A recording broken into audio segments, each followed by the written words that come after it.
Je m'appelle Mason. J'ai 34 ans et mon frère a piraté mon ordinateur portable et a transféré 20 000 $ de ce qu'il pensait être mon compte d'épargne. Quand je l'ai découvert, papa a claqué, il est endetté, ne sois pas avare, la famille est de la famille. Je n'ai pas appelé la police. J'ai juste souri parce que ce n'était pas mon épargne personnelle, c'était le fonds de retraite secret de papa qu'il m'avait demandé de gérer. Avant de vous raconter le moment où son visage est devenu livide, dites-moi d'où vous écoutez dans les commentaires. Je lis chacun d'eux. Maintenant, pour comprendre pourquoi j'ai souri au lieu de crier, vous devez comprendre la nuit où cela s'est passé. C'était un mardi à la mi-avril, la période des impôts. Si vous savez, vous savez. Je travaille comme analyste financier, mais je fais de la comptabilité privée en parallèle. Donc, avril est fondamentalement un mois où le sommeil est une suggestion, pas une exigence. J'étais assis dans mon bureau à domicile, entouré de piles de reçus et de 3 tasses à café vides. La seule lumière provenait de l'éclat de mes 2 écrans. Il était 2h15 du matin. Mes yeux brûlaient, secs et granuleux, comme si j'avais fixé une tempête de sable. J'étais sur le point de tout éteindre pour la nuit lorsque mon téléphone a vibré sur le bureau. Il vibrait contre le bois avec ce bourdonnement agressif et rapide qui signifie généralement une urgence. J'ai jeté un coup d'œil, m'attendant à un courriel de panique d'un client ou peut-être à un appel indésirable. C'était une notification de la banque. Virement initié moins 20 000 $. Bénéficiaire, crypto-baex. J'ai fixé l'écran. Mon cerveau, engourdi par l'épuisement, a mis une bonne dizaine de secondes à traiter les chiffres. 20 000 $ partis. Juste comme ça. Je me suis redressé d'un coup. La fatigue a disparu instantanément, remplacée par une pointe froide d'adrénaline qui m'a traversé la poitrine. J'ai attrapé la souris et me suis connecté au portail bancaire. Mes doigts tremblaient légèrement, tapant les mauvaises touches, me forçant à retaper mon mot de passe. Allez. Allez. Le tableau de bord s'est chargé. Le solde du compte se terminant par 4 490, le compte d'épargne à rendement élevé, était de 0. Ma première pensée a été le vol d'identité. Un pirate informatique dans un sous-sol à l'autre bout du monde avait franchi mon pare-feu. J'ai immédiatement lancé le protocole. Je suis bon dans ce domaine. Mon travail consiste à suivre l'argent. J'ai récupéré les journaux d'accès de mon routeur et de mon serveur personnel. J'avais besoin de voir l'adresse IP. J'étais prêt à voir un serveur proxy de Russie ou de Chine. Mais quand le journal est apparu, je me suis figé. L'accès ne venait pas de l'extérieur. Il venait d'un appareil nommé un MacBook Pro de Caleb. J'ai arrêté de respirer. J'ai littéralement arrêté de respirer. J'ai fixé ce nom à l'écran jusqu'à ce que les lettres commencent à se brouiller. Caleb, mon jeune frère. Il était chez mes parents depuis 3 mois après que son propriétaire l'ait expulsé. Mes parents vivent à environ 20 minutes de chez moi. Mais voici le truc. J'avais donné à Caleb mon mot de passe Wi-Fi il y a 6 mois quand il était venu pour Thanksgiving. Son ordinateur portable s'était automatiquement connecté à mon réseau, mais il n'était pas chez moi. Il était chez maman et papa. J'ai creusé plus profondément. J'ai vérifié les journaux de bureau à distance. Quelqu'un avait utilisé TeamViewer pour accéder à mon bureau à distance. La connexion provenait de l'adresse IP de la maison de mes parents. La réalisation m'a frappé comme un coup de poing physique dans le ventre. Ce n'était pas un étranger. C'était mon frère. Il s'était connecté à mon ordinateur à distance, probablement en devinant mon mot de passe car, stupidement, j'utilisais une variation du nom de notre chien d'enfance pour ma connexion personnelle et avais viré l'argent à un échange de crypto-monnaie. Il m'a volé 20 000 $. La rage qui a suivi n'était pas brûlante. Elle était glaciale. Elle a commencé dans mon estomac et s'est étendue jusqu'au bout de mes doigts. Je n'ai pas crié. Je n'ai pas jeté la tasse de café. J'ai juste pris mon téléphone et composé son numéro. Ça a sonné, sonné, sonné. Allô? Sa voix était pâteuse. Ou peut-être faussement pâteuse. Caleb, dis-je. Ma voix me semblait étrange à mes propres oreilles. Calme, détaché, mécanique. As-tu apprécié le virement? Silence, silence mortel à l'autre bout. Puis un bruit de froissement comme s'il se redressait dans son lit. Quoi, Mason? De quoi tu parles? Il est 2 heures du matin. Les 20 000 $, Caleb, le virement que tu viens d'initier depuis mon ordinateur via un bureau à distance. Celui qui est allé à un échange de crypto-monnaies. Je ne sais pas de quoi tu parles, mec. Tu es fou. Peut-être que tu as été piraté. Il bégayait. Il a toujours été un piètre menteur. L'adresse IP est celle de la maison de papa et maman. Caleb, l'appareil est ton MacBook. Ne me mens pas. Tu as volé 20 000 $. Écoute, Mason, calme-toi. Ok. Son ton est passé instantanément du déni à la défensive. C'est la marque de Caleb. Je ne l'ai pas volé. Je l'ai emprunté. Je vais le doubler. J'ai une chose sûre. Cette nouvelle pièce, elle va aller sur la lune, mec. J'allais le remettre avant même que tu te réveilles. Tu l'as transféré à un échange de crypto-monnaies? Tu es fou? Je me suis levé, arpentant mon petit bureau. Transfère-le tout de suite. Je ne peux pas, a-t-il murmuré. Qu'est-ce que tu veux dire tu ne peux pas? Je l'ai déjà mis en levier. C'est bloqué dans un contrat intelligent pendant 24 heures. Mais écoute, Mason, fais-moi confiance, d'ici demain soir, ça vaudra 40 000 $. Je te rendrai 25. Sérieusement. J'ai raccroché. Je ne pouvais plus écouter un seul mot de sa logique d'addict aux jeux délirantes. J'étais sur le point de composer le 911. Mon doigt planait au-dessus du clavier. C'était un vol qualifié. C'était un crime. C'était de la prison. Puis mon téléphone sonna. Ce n'était pas la police. C'était papa. Caleb, le lâche, avait immédiatement couru dans le couloir pour réveiller papa. Mason. La voix de papa était rauque, lourde de sommeil, mais ferme. N'appelle pas la police. Il a volé 20 000 $, papa. Il a piraté mon ordinateur. Je sais. Je sais. Il m'a dit qu'il avait fait une erreur. Il est paniqué. Mais tu ne vas pas ruiner la vie de ton frère pour de l'argent. Ruiner sa vie? Il a ruiné sa propre vie. C'est mon argent, papa. Nous en discuterons demain matin. Viens ici maintenant. Nous devons gérer cela en famille. J'appelle la police, dis-je, ma main tremblant. Si tu appelles la police, dit papa, sa voix baissant d'une octave, devenant dangereuse. Tu ne mettras plus jamais les pieds dans cette maison. Tu m'entends? C'est ton frère. La famille est de la famille. Monte dans ta voiture et viens ici. Nous allons arranger ça. Je restais là dans le bureau sombre. Le silence de la maison s'abattant sur moi. J'ai regardé le compte bancaire vide à l'écran. J'ai regardé le téléphone. J'ai senti un étrange changement en moi. Un engrenage qui tourne, un verrou qui se met en place. D'accord, dis-je doucement. J'arrive dans 20 minutes. J'ai attrapé mes clés.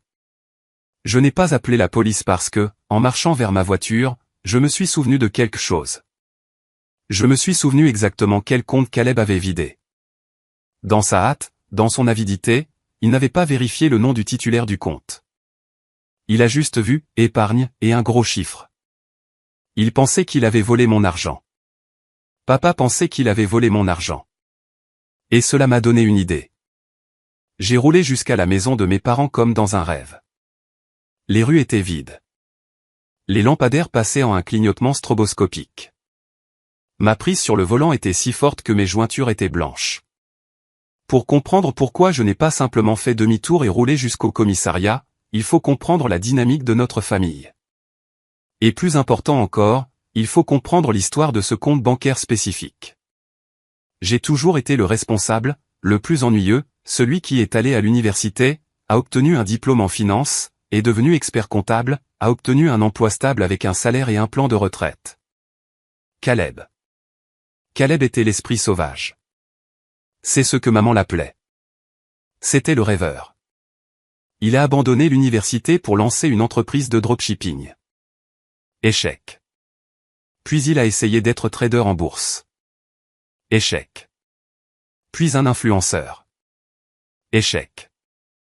Chaque fois qu'il s'écrasait, papa était là avec l'extincteur et un chéquier.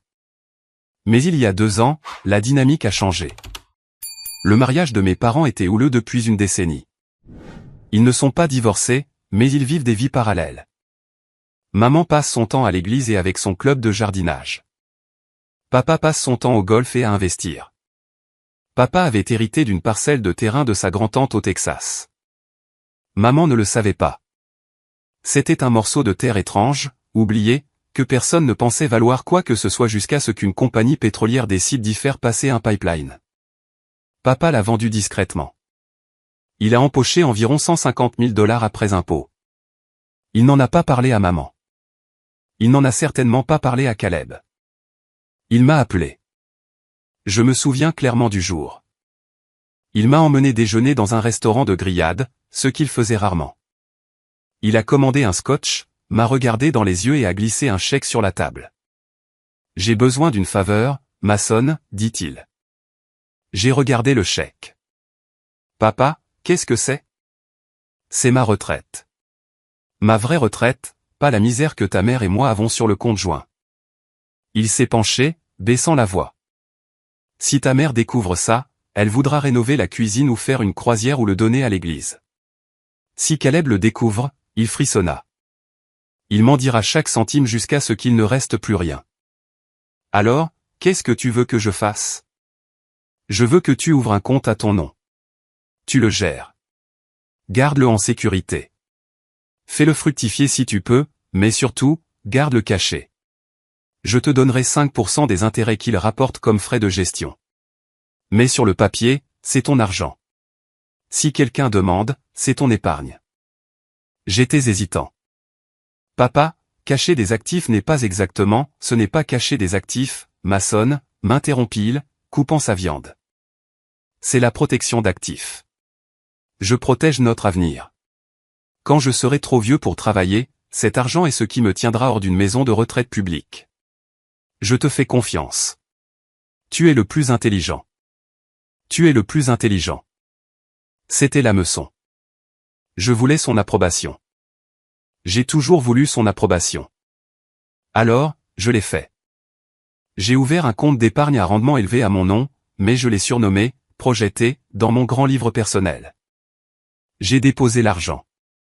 Au cours des 2 dernières années, papa y avait pioché quelques fois, toujours pour des urgences, toujours secrètement, mais la plupart du temps, il restait là, accumulant des intérêts. Au moment où Caleb a piraté mon ordinateur, ce compte avait environ 20 000 $ en espèces liquides. Le reste, je l'avais bloqué dans des obligations à long terme qui ne pouvaient pas être touchées facilement. Caleb, étant paresseux, avait pris l'argent liquide. Mais voici où le couteau de la ruine financière se tord. Papa suppose qu'il croit fermement que j'ai ma propre épargne. Et c'est vrai. J'ai une somme substantielle économisée parce que je vis en dessous de mes moyens, mais mon argent personnel est dans une banque complètement différente spécifiquement pour éviter de mélanger des fonds avec la cachette secrète de papa. Caleb n'a pas piraté ma banque. Il a piraté la banque où je gardais l'argent de papa. Mais cette nuit-là, en conduisant vers leur maison, j'ai réalisé qu'aucun d'eux ne le savait. J'ai repensé à toutes les fois où papa avait sorti Caleb du pétrin. Quand Caleb a eu un DUI il y a 3 ans, papa a payé 5 000 $ à l'avocat et m'a dit « Ne le dis pas à ta mère ». Quand Caleb a accumulé 12 000 $ de dettes de carte de crédit pour acheter des stocks pour son entreprise de sneakers ratés, papa les a remboursés. Il apprend, Mason, laisse-le tranquille. Quand Caleb a volé mon identité pour ouvrir un compte de service public pour son appartement parce que son score de crédit était de 4 cents, papa m'a fait promettre de ne pas porter plainte. C'est ton frère. Il avait besoin de lumière. J'ai toujours été le coussin. On s'attendait toujours à ce que j'absorbe l'impact des désastres de Caleb. Mais pas cette fois. Alors que je garais ma voiture dans leur allée, voyant les lumières allumées dans le salon à 3 heures du matin, j'ai ressenti un étrange sentiment de calme s'installer en moi. C'était le calme d'un homme qui venait de réaliser qu'il détenait une quinte flush royale tandis que ses adversaires bluffaient avec une paire de 2. J'ai coupé le contact. J'ai vérifié mon reflet dans le rétroviseur. J'avais l'air fatigué, oui, mais j'ai esquissé un sourire. Un sourire triste, vaincu, complaisant. Si papa voulait jouer la carte, la famille et de la famille, j'allais le laisser jouer. J'allais le laisser jouer jusqu'à la fin amère. Je suis monté les marches et j'ai ouvert la porte d'entrée. La maison sentait le café éventé et l'anxiété. Je suis entré dans le salon. C'était une scène que j'avais déjà vue une douzaine de fois, juste avec des enjeux différents. Maman dormait à l'étage. Papa avait réussi à garder sa secret d'elle. Naturellement, le club des hommes dysfonctionnels était en session.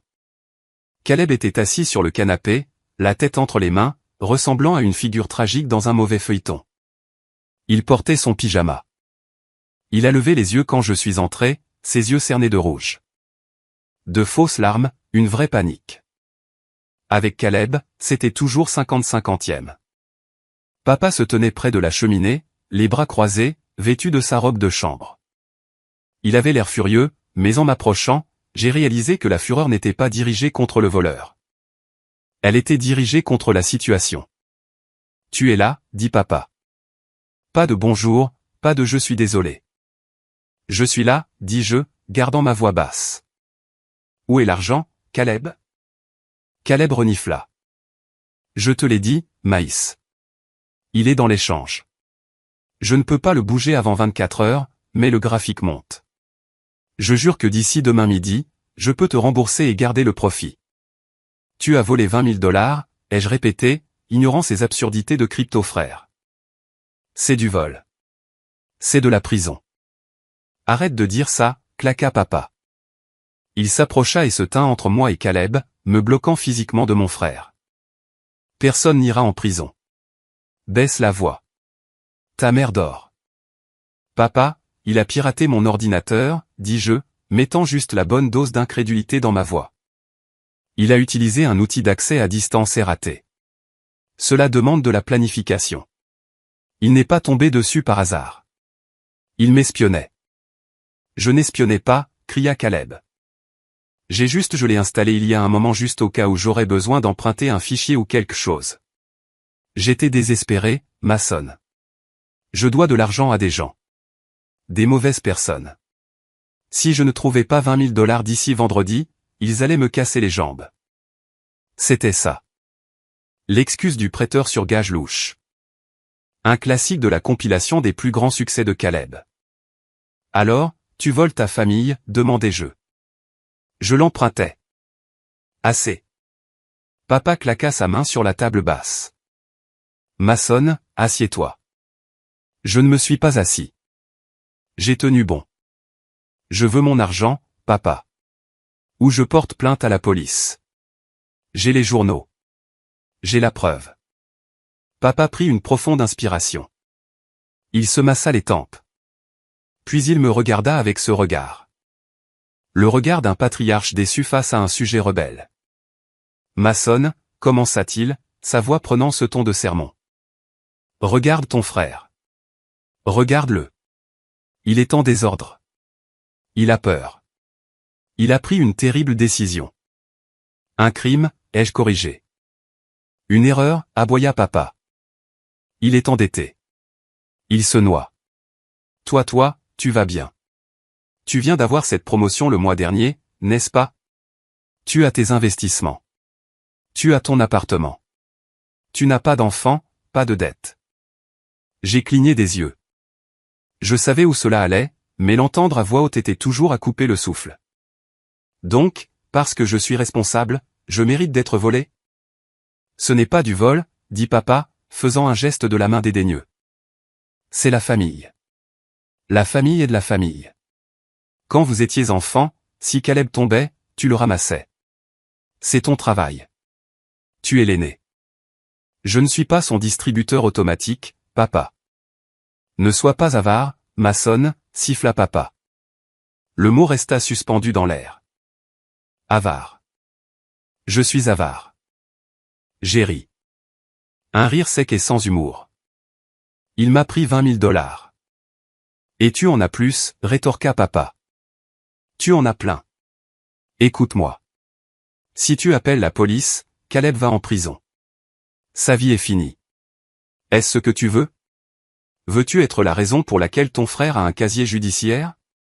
Veux-tu briser le cœur de ta mère? Chantage émotionnel. Culpabilité transformée en arme. Il appuyait sur tous les bons boutons. Alors, qu'est-ce que tu proposes, papa, demandai-je. Je subis juste une perte de 20 000 dollars? Papa regarda Caleb, puis moi. Il bomba le torse. Oui, tu laisses tomber. Je le fixai. Laisse tomber. Considère cela comme une contribution, dit papa, luttant pour trouver les mots. Une contribution pour sauver ton frère. Il te remboursera un jour. Nous savions tous que c'était un mensonge. Mais pour l'instant, tu l'annules. Tu ne le signales pas. Tu n'en parles pas à ta mère. Tu effaces la dette. Je regardais Caleb. Il me regardait entre ses doigts, retenant son souffle. Il ressemblait à un enfant attendant de voir s'il allait avoir une punition ou une glace. Je regardais papa. Il était défiant, arrogant dans sa demande. Il croyait vraiment avoir le droit de redistribuer ma richesse parce qu'il était le père. Mais il avait oublié un tout petit détail crucial. Il avait oublié que le compte d'épargne que Caleb avait vidé était le compte qu'il m'avait demandé d'ouvrir. À ce moment-là, j'ai eu un choix. Je pouvais crier, c'est ton argent, vieil idiot. Je pouvais révéler le secret. Je pouvais les regarder paniquer. Mais si je faisais ça, papa forcerait Caleb à le rembourser. Ou papa vendrait quelque chose pour le remplacer. Ou pire, papa me blâmerait de l'avoir laissé voler. Il le tordrait. Alors, c'était ma faute d'avoir une sécurité faible. Non, ce n'était pas une punition suffisante. Je devais bloquer ça. Je devais m'assurer qu'il n'y avait pas d'échappatoire pour eux quand la vérité éclaterait. D'accord, dis-je. Ma voix était douce. Papa cligna des yeux, surpris de la rapidité avec laquelle j'avais cédé. D'accord, répétai-je. Tu veux que je laisse tomber? Tu veux que je considère ces 20 000 dollars comme un cadeau à Caleb pour le sortir du pétrin? Tu me dis, en tant que père, que je ne dois pas m'attendre à récupérer cet argent et que je ne dois pas impliquer les autorités. Oui, dit papa, exhalant un énorme soupir de soulagement. Exactement. C'est ce qu'un chrétien ferait. C'est ce qu'un bon frère fait. Et tu promets, dis-je, regardant papa droit dans les yeux, que nous ne parlerons plus jamais de cet argent. Que la dette est réglée. Je promets, dit papa. C'est enterré. Fini. Merci, Maïs, couina Caleb. Sérieusement, merci. Tu ne le regretteras pas, j'ai regardé mon frère. Je sais que non. J'ai sorti mon téléphone. Qu'est-ce que tu fais? Demanda papa, suspicieux. Juste désactiver l'alerte de fraude, mentis-je. J'ai ouvert mon application d'enregistrement vocal et arrêté l'enregistrement que j'avais commencé au moment où j'étais entré dans la maison. Je rentre chez moi, dis-je. Je suis fatigué. Bon garçon. Papa me tapota l'épaule. Une tape lourde et condescendante. Je savais que tu ferais ce qu'il faut. Je suis sorti de la maison dans l'air frais de la nuit. Je suis monté dans ma voiture, j'ai tourné au coin de la rue et je me suis arrêté. J'ai rejoué l'enregistrement. La voix de papa était limpide. Ne sois pas avare. Considère cela comme une contribution. Tu l'annules. J'ai souri. Un vrai sourire cette fois. Il voulait que je laisse tomber. Alors, je l'ai fait. J'ai laissé tomber le fonds de retraite de papa. Le lendemain matin, le soleil s'est levé, mais je n'ai pas ressenti le malaise habituel du manque de sommeil. Je me sentais plein d'énergie. J'avais du travail à faire. J'ai pris une journée de congé à mon cabinet. J'ai dit que j'étais malade une journée pour la santé mentale, ce qui n'était pas techniquement un mensonge. J'avais une réunion très importante à organiser. J'ai appelé Elena. Elena est mon amie depuis l'université. C'est une avocate spécialisée dans les contrats. Aussi affûtée qu'une attaque et 2 fois plus dangereuse. C'est aussi la seule personne en dehors de ma famille qui était au courant du fonds secret de papa, car elle m'avait aidé à rédiger l'accord de gestion original que papa avait refusé de signer parce qu'il ne voulait pas laisser de traces écrites. Nous nous sommes rencontrés dans un café du centre-ville, loin de là où papa ou Caleb auraient pu nous repérer. Laisse-moi bien comprendre, dit Elena, me regardant par-dessus son café au lait. Caleb a volé 20 000 dollars. Ton père pense que c'est ton argent et t'a dit d'assumer la perte, mais c'est en fait l'argent de ton père. Et tu as accepté.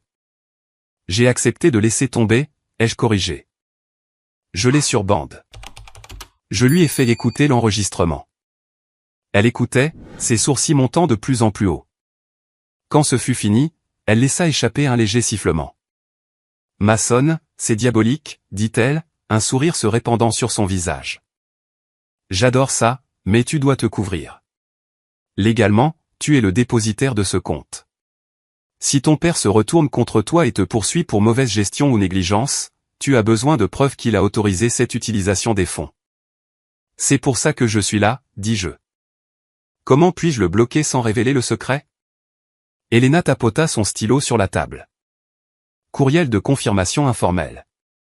Crée une trace écrite qui donne l'impression que tu es juste un bon fils, confirmant la résolution familiale. Nous avons passé l'heure suivante à rédiger l'email parfait. Il devait être suffisamment vague pour ne pas déclencher la paranoïa de papa concernant le fonds secret, mais suffisamment spécifique pour identifier la transaction. Objet, résolution du problème de la nuit dernière.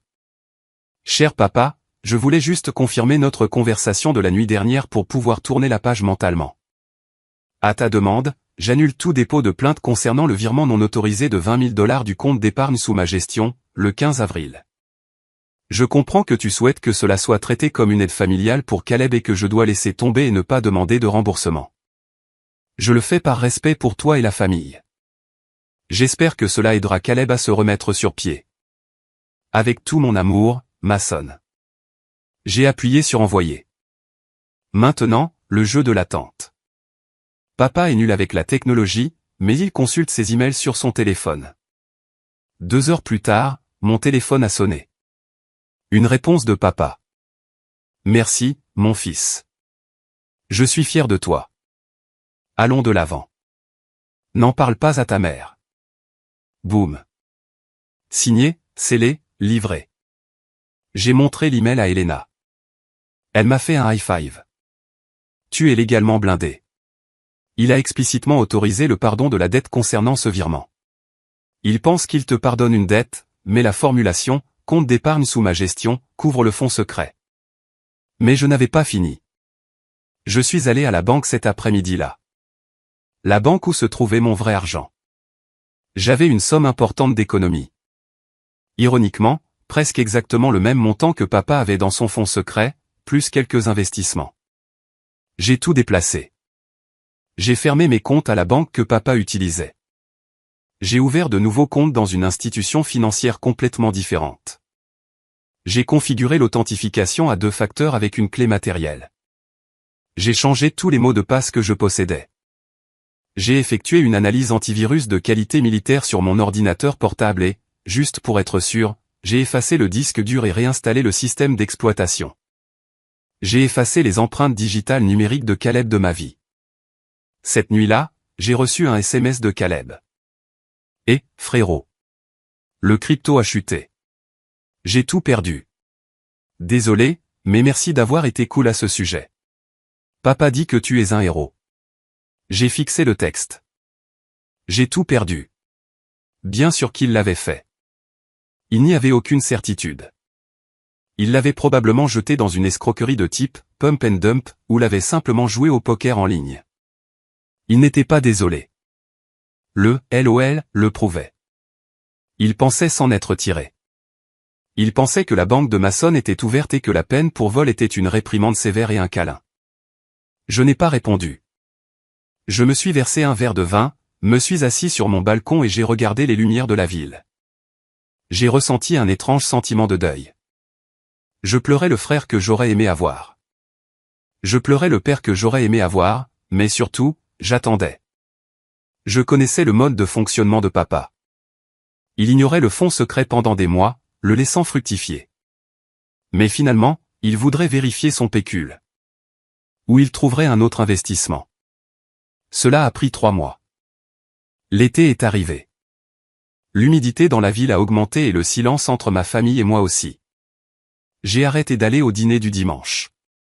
J'ai dit à maman que j'étais occupé par le travail. Papa n'a pas insisté. Il pensait probablement que je boudoyais toujours à cause de l'argent. Il aimait ça. Il aimait penser que je faisais un sacrifice pour lui. Cela nourrissait son ego. Puis vint l'appel téléphonique. Le 12 juillet. J'étais à mon bureau au travail quand papa a appelé. Il était 10h30. Mason.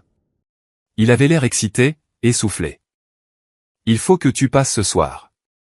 Et apporte l'ordinateur portable. Qu'est-ce qu'il y a, papa, demandai-je, gardant ma voix neutre. Je l'ai trouvé, dit-il. Une saisie immobilière, une propriété commerciale juste à l'extérieur de la ville. Le gars est désespéré. Il a besoin d'argent rapidement. Si je peux verser un acompte d'ici vendredi, je peux le revendre le double dans un an. C'est l'affaire d'une vie. D'accord, dis-je. Combien as-tu besoin? Tout, dit-il. Retire tout. Tout le fonds. Apporte-moi un chèque de banque ou en fait, apporte-moi juste l'accès. Nous le virerons directement depuis ton ordinateur ce soir. Je veux montrer au vendeur la preuve des fonds demain matin. Mon cœur battait la chamade contre mes côtes. C'était ça. Bien sûr, papa, dis-je. Je serai là à 19h. J'ai raccroché. Je suis resté là un instant, écoutant le bourdonnement de la climatisation du bureau. Je me sentais malade, pas effrayé, malade, comme si j'étais sur le point d'assister à un accident de voiture dont j'avais coupé les freins. J'ai imprimé le relevé bancaire du compte se terminant par 4490. Je l'ai mis dans une enveloppe manille impeccable. J'ai mis l'enveloppe dans ma mallette. J'ai roulé jusqu'à la maison de mes parents. L'atmosphère était festive. Maman était partie à son club de lecture. Papa a toujours programmé ces choses quand elle était absente. Caleb était là, mangeant une pizza sur le canapé, l'air détendu. Il avait clairement oublié tout l'incident d'avril. Pourquoi pas? Il n'avait eu aucune conséquence. Mason. Papa m'a salué avec un large sourire. Il m'a versé un scotch. Faites ce soir, les gars. Cette propriété va nous installer. Je pense enfin prendre ma retraite l'année prochaine. Il dépensait l'argent dans sa tête. Il était déjà en train de rénover la cuisine, d'acheter le bateau. Ça a l'air super, papa, dis-je, prenant le verre. Je ne l'ai pas siroté. Très bien, passons aux choses sérieuses. Papa se frotta les mains. Ouvre la boîte magique. Voyons le total. Avec les intérêts, nous devrions être bien assis. J'ai posé ma mallette sur la table à manger. Caleb est venu, mâchant une tranche de pepperoni. Je peux avoir ma part pour le soutien émotionnel, a-t-il plaisanté. Je n'ai pas souri. J'ai ouvert la mallette. Je n'ai pas sorti mon ordinateur portable. J'ai sorti l'enveloppe manille. Je n'ai pas apporté l'ordinateur, dis-je. Mais j'ai apporté le dernier relevé. Papa avait l'air confus. Pourquoi? Nous devons le transférer. Lisez-le d'abord, dis-je, faisant glisser l'enveloppe sur la table en acajou. Papa l'a prise. Il a ouvert le rabat. Il a sorti la seule feuille de papier. Il a ajusté ses lunettes de lecture. Il a fixé le papier. Le silence qui a suivi était pesant. Il était épais. On pouvait s'y noyer. Mason, dit papa, sa voix tremblant légèrement. C'est une blague? Pas de blague, dis-je. Il dit que le solde est de 42,18 $. Papa leva les yeux écarquillés, confus. Où est l'argent? Il devrait y avoir plus de 20 000 $ ici. Où est le reste? Caleb a arrêté de mâcher. Il a regardé le papier, puis moi. Où est mon argent, Mason? La voix de papa monta. L'as-tu transféré dans un fonds différent? Non, dis-je calmement. Il a été retiré. Le 15 avril. Papa fronça les sourcils. Son front se plissa tandis que son cerveau essayait de relier les points. Le 15 avril. Il se figea. Il regarda Caleb. Le visage de Caleb prit la couleur du lait caillé. Il laissa tomber la croûte de pizza. Attends, murmura papa. Il se tourna vers moi. Le 15 avril. C'était la nuit où Caleb a piraté mon ordinateur, dis-je. La nuit où il a transféré 20 000 $ à un échange de crypto-monnaie. Mais papa secoua la tête, ressemblant à un homme essayant de résoudre une équation de physique tout en tombant d'une falaise. Mais c'était ton argent, tu as dit. Nous avons convenu. C'était ton épargne. Non, papa, dis-je en me penchant en avant. Papa poussa un son que je n'avais jamais entendu auparavant. Un sifflement strident et étouffé. Il agrippa le bord de la table. Toi, il pointa un doigt tremblant vers moi. Tu l'as laissé faire. Tu me l'as dit. Tu m'as dit de laisser tomber, dis-je, ma voix coupant l'air comme un rasoir. Tu m'as dit de ne pas être avare. Tu m'as dit que la famille est de la famille. Tu m'as dit de l'annuler comme une contribution pour sauver mon frère. Je pensais que c'était ton argent, rugit papa. Il balaya le verre de scotch de la table. Il se brisa contre le mur. Tu m'as trompé. Je ne t'ai pas trompé. Je me suis levé. J'ai fait exactement ce que tu as demandé. Tu as insisté pour que je pardonne la dette. Tu m'as envoyé un email le confirmant. Tu te souviens. Fier de toi, mon fils. Allons de l'avant. Papa se tourna vers Caleb. Caleb reculait vers le salon. Papa, je ne savais pas. Je jure. Je pensais que c'était l'argent de Mason. Je pensais qu'il était riche. Tu as volé mon argent. Papa marcha vers lui. Il n'était plus le patriarche protecteur. Il était un prédateur. Tu as jeté ma retraite dans une escroquerie de crypto-monnaie. C'était un accident, hurla Caleb. Et toi? Papa se retourna vers moi. Tu as laissé faire ça. Tu aurais pu l'arrêter. Tu aurais pu appeler la police. J'ai essayé, criai-je en retour, laissant enfin éclater ma colère. J'ai essayé d'appeler la police. J'étais en train de composer le 911 quand tu m'as appelé. Tu as menacé de me renvoyer de la famille si je le dénonçais. Tu as protégé le voleur parce que tu pensais que j'étais la seule victime. Rends-le, siffla papa, tendant la main. Donne-moi l'argent. Je sais que tu as de l'argent, Mason. Arrange ça. Fais-moi un chèque maintenant. Non, dis-je. Quoi? Non. Cet argent est parti, papa. Caleb l'a perdu. Et je ne suis pas ton assurance. Je ne suis pas ta banque. Tu voulais le sortir du pétrin. Félicitations. Tu viens de le faire avec ton propre argent. Je te poursuivrai en justice, hurla papa. La salive volait de sa bouche. Je te poursuivrai pour chaque centime. Vas-y, je sortis mon téléphone. J'ai tapoté l'écran et j'ai joué l'enregistrement. Ne sois pas avare, Mason. Considère cela comme une contribution. Tu l'annules. La famille est de la famille. La voix de papa remplit la pièce, le moquant. Il fixa le téléphone. Il regarda Caleb. Il regarda le verre brisé. Il réalisa qu'il était piégé dans une cage qu'il avait lui-même construite. La violence n'était pas cinématographique. Elle était pathétique. Papa n'a pas frappé Caleb.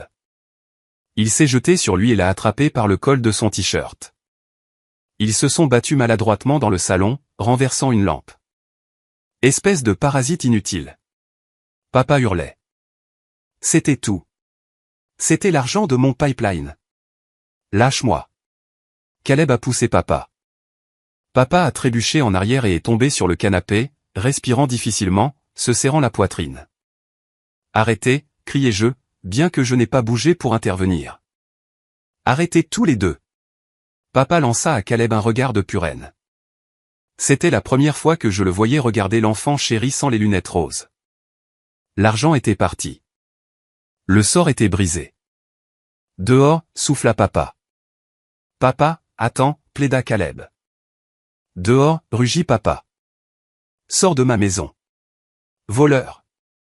Tu as volé ton propre père. Je ne l'ai pas fait exprès. Caleb pleurait maintenant, des sanglots laids. Il me regarda. Mason, dis-lui. Aide-moi. J'ai regardé Caleb. J'ai regardé le frère qui m'avait brimé, utilisé et volé. Toujours caché derrière les jambes de papa. Je ne peux pas t'aider, Caleb, dis-je. Je suis juste l'avare. Tu te souviens. Caleb a couru hors de la porte d'entrée. Nous avons entendu sa voiture démarrer et s'éloigner de l'allée. Le silence est revenu dans la pièce. Papa était assis sur le canapé, la tête dans les mains. Il avait l'air vieux, soudainement incroyablement vieux. Mason, murmura-t-il. Il ne leva pas les yeux. Arrange ça, s'il te plaît. Je sais que tu as des économies. Tu dois m'aider. Si ta mère le découvre, maman ne le découvrira pas par moi, dis-je. Mais je ne te donne pas un centime. Papa leva les yeux. Ses yeux étaient mouillés. Comment peux-tu être si cruel? Je suis ton père et c'est mon frère. Je montrai la porte vide. Tu m'as appris que la famille est de la famille. Eh bien, tu viens de l'aider. Tu lui as donné 20 000 $. Tu devrais être fier. C'était un cadeau très généreux. Ce n'était pas un cadeau. C'était quand c'était mon argent, dis-je froidement. Ce n'est devenu un vol que lorsque cela s'est avéré être le tien. J'ai ramassé ma mallette. Où vas-tu? Demanda papa, la panique montant dans sa voix. Je rentre chez moi. J'ai du travail demain. Tu ne peux pas me laisser comme ça. Qu'est-ce que je vais faire? Je ne sais pas, papa. Peut-être aurais-tu dû y penser avant de dire à une victime de se taire et de l'accepter.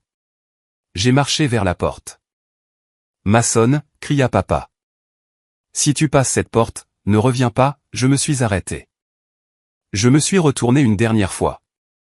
Papa, dis-je, tu as utilisé cette menace il y a 3 mois. Ça a marché alors. Ça ne marche plus maintenant parce que j'ai réalisé quelque chose. Je n'ai pas besoin de toi. Tu as besoin de moi et tu viens de me perdre. Je suis sorti. J'ai refermé doucement la porte derrière moi. Je suis monté dans ma voiture. Mes mains ne tremblaient pas cette fois. Je me sentais léger. J'avais l'impression de venir de laisser tomber un lourd sac à dos que je portais depuis 30 ans. Mon téléphone a commencé à exploser immédiatement. Des SMS de papa. Des appels de Caleb. Mason, s'il te plaît. Espèce d'ingrat. Nous pouvons arranger ça. Je ne les ai pas bloqués. Pas encore. Je voulais les voir paniquer. Je voulais voir les conséquences se dérouler. J'ai roulé vers chez moi, l'horizon de la ville scintillant devant moi. J'ai pensé aux 20 000 $. C'était beaucoup d'argent, mais en m'engageant sur l'autoroute, j'ai réalisé que c'était le meilleur argent que j'avais jamais dépensé. C'était le prix de ma liberté. Le silence de mon nouvel appartement était différent du silence de mon ancien bureau à domicile. Ce n'était pas le silence lourd et étouffant de l'anxiété ou le jeu de l'attente. C'était le silence de la paix. Cela fait exactement 14 mois que je suis parti de la maison de mes parents, laissant un verre de scotch brisé et une famille brisée sur le sol. 14 mois sans contact. 14 mois à bloquer les numéros inconnus. 14 mois à respirer enfin un oxygène qui n'était pas contaminé par la culpabilité. J'étais sur mon balcon, tenant une tasse d'espresso fait avec une machine qui coûtait plus cher que ma première voiture. Regardant l'horizon. C'était un samedi matin. L'air était vif. Mon téléphone a vibré sur la table du patio. Je n'ai pas bronché. Je n'ai pas ressenti cette ancienne poussée de cortisol. Je l'ai pris. C'était une notification de mon portefeuille d'investissement. Mes actifs personnels, ceux que j'avais agressivement protégés et transférés dans une nouvelle institution, avaient augmenté de 12% ce trimestre. Je venais de conclure un accord au travail qui me garantissait ma promotion au poste d'analyste senior. Mon salaire avait presque doublé. J'avais une petite amie, Sarah, qui connaissait toute l'histoire et, contrairement à ma famille, respectait mes limites. La vie était belle. Elle était ennuyeuse, stable et incroyablement bonne. Mais l'univers a une façon d'équilibrer les choses. On ne peut pas avoir autant de paix sans que quelqu'un d'autre ne paie le prix du chaos. Le buzzer de mon immeuble a sonné. J'ai froncé les sourcils. Je n'attendais personne. J'ai vérifié l'interphone vidéo. C'était une femme. Elle portait un grand chapeau de soleil et des lunettes de soleil, l'air de vouloir passer incognito, mais échouant lamentablement. C'était tante Karen. La sœur de papa, l'historienne officielle de la famille et la cuillère à mélanger officieuse. J'ai hésité à la laisser entrer. Vraiment. Mais la curiosité est une chose dangereuse. Et une partie de moi, la partie qui avait souri en repartant cette nuit-là, voulait savoir. Je voulais l'épilogue. Montez, dis-je dans l'interphone. 5 minutes plus tard, tante Karen était assise sur mon canapé en cuir blanc, regardant mon appartement avec un mélange d'émerveillement et de jugement. Elle serrait son sac à main comme s'il contenait des secrets d'État. « Tu t'es bien débrouillé, Mason, dit-elle, sa voix tendue. « Très bien, étant donné quoi, tante Karen, demandai-je, posant un dessous de verre pour son verre d'eau. Je ne lui ai pas offert de café. Le café est pour les invités. Que je veux faire rester. Étant donné que tu as abandonné ta famille dans l'horreur la plus sombre, claqua-t-elle. C'était ça, la tentative de culpabilisation. Elle est arrivée à l'heure, comme un train de banlieue. Je me suis assis dans le fauteuil en face d'elle, croisant les jambes. Je n'ai abandonné personne. Je me suis retiré d'une scène de crime. Il y a une différence. Comment vont-ils? Karen soupira. Une longue expiration dramatique qui fit teinter ses bijoux. C'est grave, Mason. C'est catastrophique. Elle se pencha, ses yeux écarquillés par le frisson du commérage déguisé en préoccupation. Ton père a perdu la maison. J'ai cligné des yeux. Je m'attendais à de mauvaises nouvelles, mais pas si vite. La maison, celle où ils ont vécu pendant 30 ans. Saisie, murmura-t-elle le mot comme une malédiction. Après ton départ après l'incident avec l'argent, ton père a sombré. Il était obsédé par cette affaire de propriété commerciale. Il était convaincu que c'était le seul moyen de récupérer l'argent que Caleb avait perdu. Il a essayé d'hypothéquer la maison pour obtenir un prêt d'argent rapide parce qu'il n'avait pas la compte en espèces. J'ai hoché la tête lentement. Cela ressemblait exactement à papa, doublant la mise sur une mauvaise main. Il a obtenu le prêt, continua Karen. Taux d'intérêt élevé, truc de prédateur. Il a tout mis dans l'affaire, mais la propriété commerciale avait une hypothèque qu'il ne connaissait pas. L'affaire a échoué. Les investisseurs se sont retirés. Les prêteurs d'argent rapide sont venus réclamer et ils n'avaient pas de liquidité. Ils n'avaient rien, Karen dit, parce que le fonds secret était parti. Elle me regarda d'un air significatif. Elle était au courant du fonds maintenant. Évidemment, dans la dispute qui a suivi mon départ, papa avait tout raconté. Alors, ils sont sans abri, demandai-je, gardant ma voix neutre. Ta mère a emménagé dans un petit appartement près de l'église. Elle ne va pas bien. Elle est humiliée. Elle a dû démissionner du conseil d'administration du club de jardinage. Tu sais à quel point ça comptait pour elle. Et papa, il vit dans un motel sur la route 9. Il conduit pour une application de covoiturage. Il dit qu'il est consultant, mais nous savons tous, j'ai regardé par la fenêtre. Il y a 1 an, papa se vantait de prendre sa retraite et d'acheter un bateau. Il était assis sur un tas secret d'argent qui aurait pu le maintenir à l'aise pendant une décennie s'il avait juste été humble. S'il avait juste accepté que l'argent était là pour la sécurité, pas pour le jeu. Et Caleb, ai-je demandé. Le nom avait un goût de cendre dans ma bouche. Le visage de Karen s'édurcit. Caleb est indisponible. En prison? Pas encore, dit-elle. Il a quitté l'État. Il y avait des gens qui le cherchaient. Pas la banque. Des mauvaises personnes. Il a pris la voiture de ton père, celle que la banque n'avait pas encore saisie, et a juste roulé vers le sud. La dernière fois que j'ai entendu parler, il était en Floride, travaillant comme serveur et évitant les assignations à comparaître. Elle marqua une pause, prenant une gorgée d'eau. Puis elle me regarda avec ses yeux perçants. Mason, ton père a 70 ans. Il conduit des inconnus la nuit pour payer une chambre de motel. Ta mère vit de sa sécurité sociale, et te voilà. Elle fit un geste autour de mon appartement. Tu as tellement. Tu pourrais les aider. Tu pourrais arranger ça. Un seul chèque de ta part pourrait faire emménager ta mère dans un bel appartement. Il pourrait faire sortir ton père de la route. C'était le moment. C'était le test. Le singe volant avait livré sa cargaison.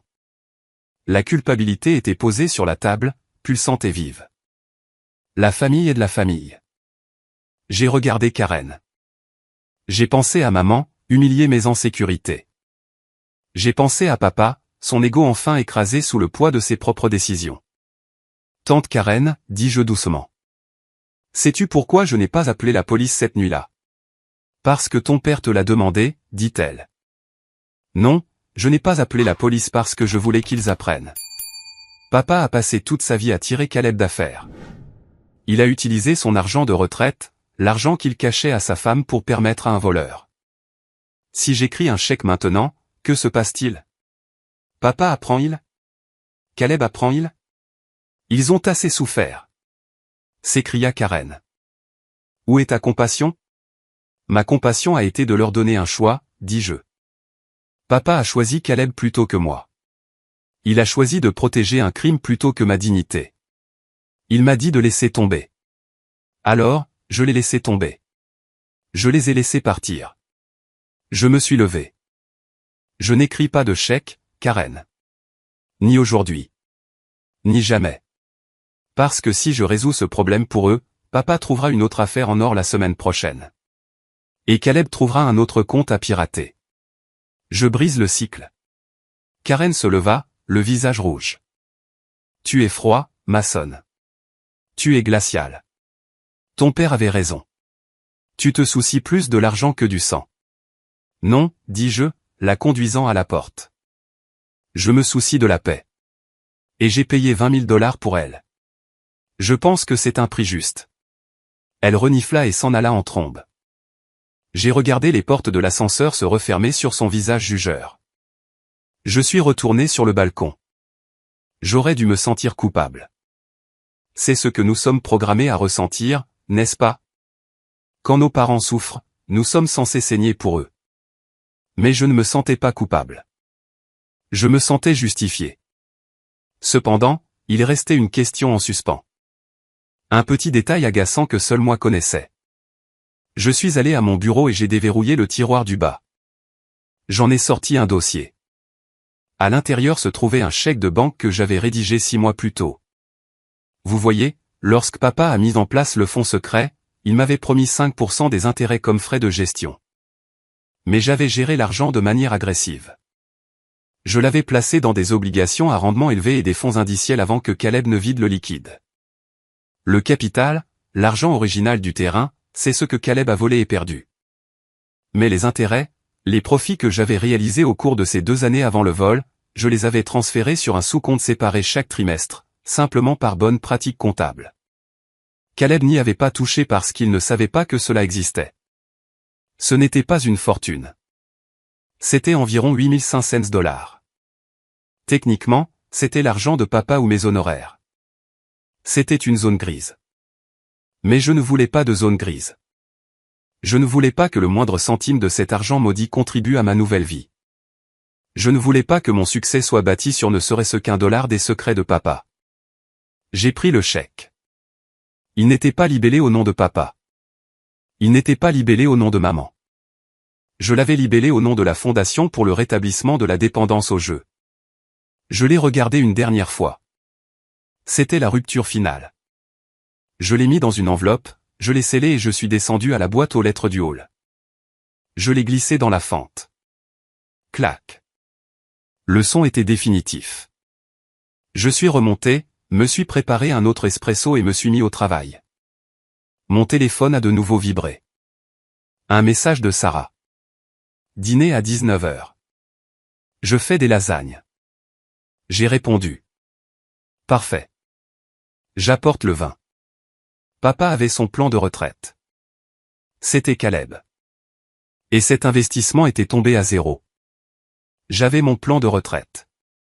C'était moi. Et les affaires marchaient à merveille. On dit qu'on ne choisit pas sa famille. C'est le plus grand mensonge jamais raconté. On ne choisit pas qui on est lié par le sang. Bien sûr, on ne choisit pas l'ADN qui est spirale dans le nôtre. Mais la famille, les gens que l'on laisse entrer dans son cercle intime, les gens pour qui on se sacrifie, on les choisit absolument.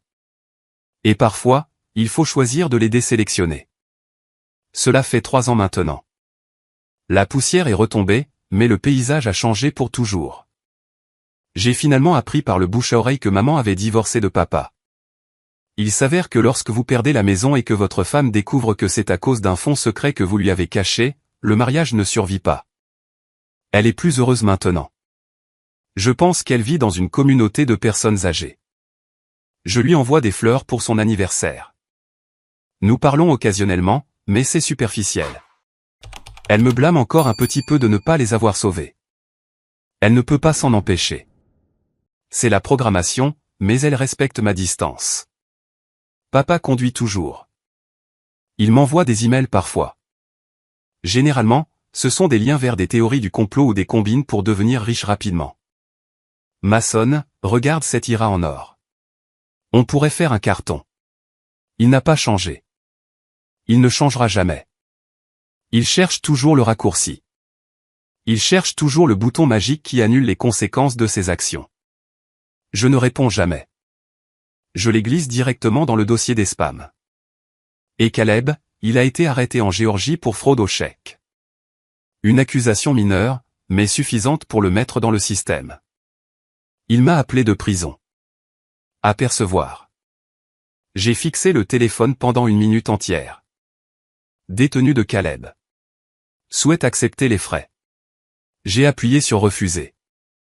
Ce fut le moment le plus difficile que la nuit du vol, car ce fut le moment où j'ai accepté de ne pas pouvoir le sauver. Papa avait passé 30 ans à essayer de le sauver et tout ce que cela a fait, c'est de créer un monstre qui pensait que le monde lui devait sa vie. Si j'avais répondu à cet appel, si je lui avais envoyé de l'argent pour sa caution, je ne l'aurais pas aidé. Je serais juste le nouveau papa. Je serais le nouveau facilitateur. Alors, j'ai laissé sonner. Je veux vous parler du concept d'avidité. Cette nuit-là, dans le salon, papa m'a traité d'avare. Il a dit, ne sois pas avare. La famille est de la famille. Il a utilisé ce mot comme une arme. Il a essayé de me faire honte d'avoir de l'argent. Il a essayé de me faire sentir comme un méchant parce que je voulais garder ce que j'avais gagné. Mais voyons ce qu'est réellement l'avidité. L'avidité, ce n'est pas d'avoir des économies. L'avidité, ce n'est pas de vouloir la justice quand on est volé. L'avidité, c'est Caleb qui se sent le droit de prendre 20 000 $ qui ne lui appartenaient pas parce qu'il était trop paresseux pour travailler. L'avidité, c'est papa qui cache de l'argent à sa femme pendant des années parce qu'il ne voulait pas partager et qui exige ensuite mon argent pour réparer son erreur. L'avidité, c'est exiger que quelqu'un d'autre se mette en danger juste pour vous tenir au chaud 1 heure de plus. J'ai réalisé que, la famille est de la famille, est souvent juste une tactique de manipulation utilisée par les personnes qui ont le plus besoin d'aide et offrent le moins. C'est une rue à sens unique. Quand ils disent « la famille est de la famille », ils veulent dire « tu m'aides ». Ils ne veulent jamais dire « je te respecterai ». J'ai payé un prix élevé pour cette leçon. J'ai perdu mon père. J'ai perdu mon frère. J'ai perdu l'illusion d'un foyer d'enfance heureux. Mais j'ai gagné quelque chose de bien plus précieux. J'ai gagné ma souveraineté.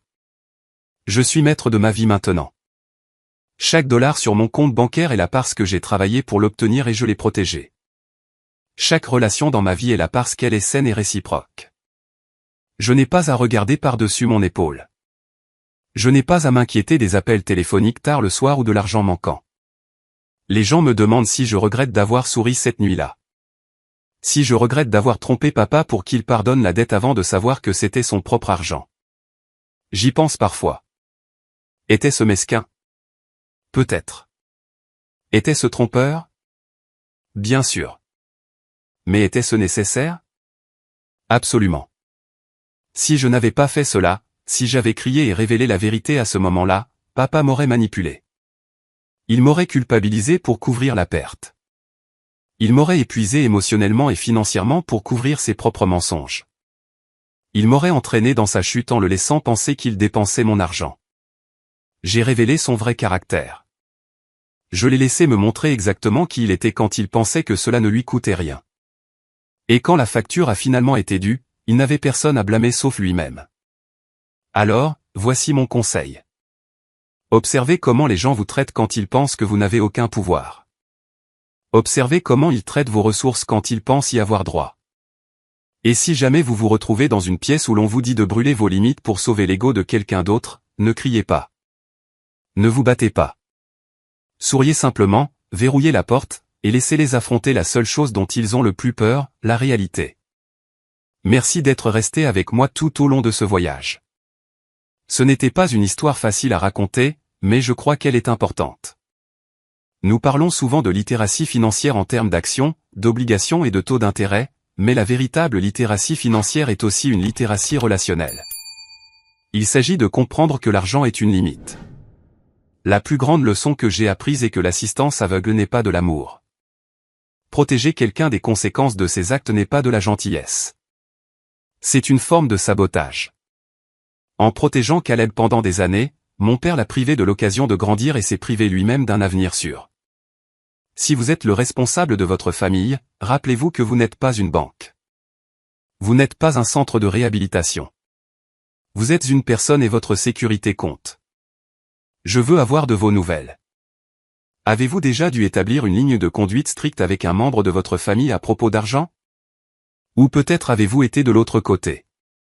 Quelle est la limite que vous auriez aimé fixer plus tôt? Laissez un commentaire ci-dessous avec votre expérience. Ou si cette histoire vous a touché et que vous êtes d'accord que non est une phrase complète, commentez simplement le mot bien. Cela m'aide à savoir que ces dures vérités valent la peine d'être partagées. Restez en sécurité, restez intelligent et protégez votre paix.